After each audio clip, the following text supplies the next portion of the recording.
తరలి రాద తనే వసంతం తన దరికి రాని వనాల కోసం తరలి రాద తనే వసంతం తన దరికి రాని వనాల కోసం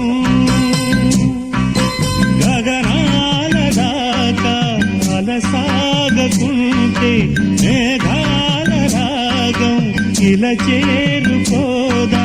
తరలి రాద తనే వసంతం తన దరికి రాని వనాల కోసం